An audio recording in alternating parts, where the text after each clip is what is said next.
ညီမအခုဒီဘာလို့အခုညီတောင်းတာတော့လှည့်ပြပါအောင်ကိုတစ်ချက်လောက်အကြီးပါရဲ့ဒါဘာတော့မွေးရပါလားမဟုတ်ဘူးဒီ level မှာရောနော်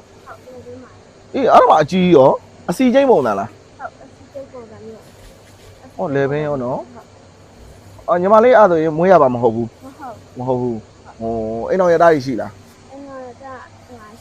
မျိုးသားဆုံးတော့လားဒီဘေးရရက်နေရလေသမီးလေးဒီကလေးမမွေးခင်ကိုမရှိဘူးမွေးပြီးတော့ရှိလာပြီလားသူ9လလောက်မှစရှိလာတာဒါပေမဲ့ရှိလာတော့ချက်ချင်းကြီးလိုကြီးတော့တာမဟုတ်ဘူးဖြည်းဖြည်းချင်းကြီးညီမအတက်အခုဘယ်လောက်တော့အတက်20ခွန်အေးဟုတ်ပါနော်အလားပြတ်သွားပြီဒါကြီးကအရမကြီးဆိုတော့နော်အေး11ရောခွဲလို့တော့ရမယ်ထင်တယ်မွေးရပါမဟုတ်တော့လေဒါဆရာနန်းလေးစီရင်ဒီမှာတော့ပြပြည့်ဖဲစိတ်လို့ချင်တော့ရတယ်တဲ့ဟုတ်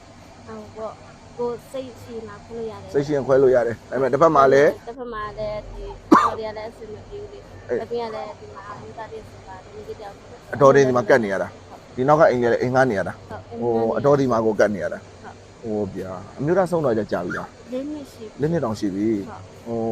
အခုတူလေးကဘယ်နှစ်တော့တူလေးက9 နှစ်ထဲမှာအခုတာမီးနေအောင်တည်းကြံခဲ့တာပေါ့တာမီးနေအောင်တည်းဆိုတော့လောက်ကင်စားလို့ကလည်းအခုလက်ရှိကြနေမှာဘာလောက်ကင်စားနိုင်တော့လောက်ကင်စားနိုင်ဘူးအတော်နဲ့ကပ်ပြီးတော့ဝေယဝတ်စာလေးပဲလုံနိုင်အောင်ဟုတ်မှာပေါ့အဲ့တော့အားမအကြီးနော်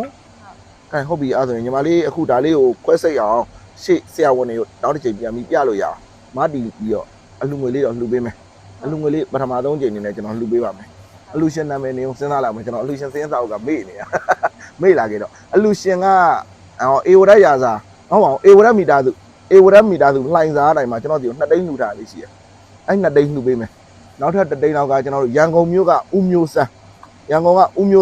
နဲ့အတိုင်းမှာအလူငွေ1သိန်းလှူပေးမယ်စုစုပေါင်း3သိန်းလှူပေးကြလိုက်မယ်တော့တော့ကျွန်တော်ရှေ့ပြေးအနေနဲ့3သိန်းလှူပေးမယ်နော်3သိန်းဆိုတော့ဆေးရုံကြီးတွေပါဒီမှာဆိုရင်ပြမယ်ဆိုရင်တော့ပြလို့ရပြီပြပြီးကြတော့ဆရာဝန်တွေနဲ့အကောင်းဆုံးလေးတိုင်ပင်ရအောင်ဆရာဝန်ကျမကလည်းမတက်နိုင်ဘူးပေါ့ဒီခွဲစိတ်မယ်ဆိုရင်ခမန်းကြီးဘယ်လောက်ကုန်ကြနိုင်လဲပေါ့နော်ဒီကတော့ဆေးရုံတွေကတော့ဒါကြီးတော့ခွဲစိတ်တော့ကုန်ကြတဲ့ထဲတော့မပါပါဘူးဆေးရုံမှာမရှိတဲ့ပစ္စည်းတွေတော့ပဲအဲ့လိုထင်တယ်နော်အဲ့တော့အလူရှင်2ဦးရဲ့အလူငွေ3သိန်းပထမဆုံးလှူပေးမယ်ဒီမှာလေးဒါကြီးကရုပ်ဆိုးကြီးတာနေတော့အကောင့်မဂရီလေးတိုင်းပြတ်သွားအောင်လေအခုလိုလဲဝိုင်းပြီးခွဲစိတ်ပေးသေးခြင်းတယ်နော်ဒီမှာလေးလည်းအရွယ်လေးလည်းရှိရုံမလို့ပါနော်20ကျော်ပဲဆိုတော့လေအလူငွေလေး3သိန်းလှူပေးမယ်ဗျဒါလေးအရင်ဆုံးလက်ခံပေးပါနော်ငယ်လေးရနော်မိမိကအခုကြောင်းထားလားကြောင်းနေမယ်နော်စာဒေတာအောင်တင်မယ်နော်ဟုတ်ပြီဘယ်နှစ်တန်းလုံးမိမိတန်းစာကြိုးစားရမယ်နော်ဒီမိမိကဒါကြီးတွေပျောက်သွားလိမ့်မယ်ခဏနေရနော်အမိ2ယောက်ဒါဒုဒုကောင်ပဲပြန်ပြီးလှုပ်စားလို့ရတယ်နော်စာကြိုးစားမယ်နော်နာမည်ဘယ်လိုလေးခေါ်မိတ်ဆက်ပြီးတော့ဇူလိုင်မို့ဟာနာမည်မိုက်တယ်တထေးနာမည်နော်စာတွေကြိုးစားမယ်နော်ကဲကျေးဇူးပါညီမလေးနော်ဟုတ်ပြီအုပ်ထားလိုက်ရရနော်